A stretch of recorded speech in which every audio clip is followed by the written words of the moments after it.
Salve, rapaziadinha. Olha eu aqui de novo. Só preciso dar uma cortada no cabelo.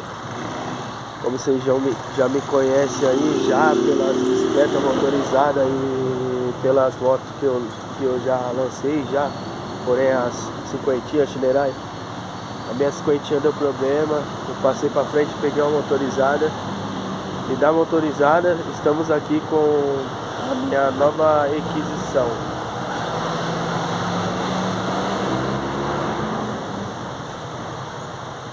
Projetinho aqui, ó, brinquedo de criança.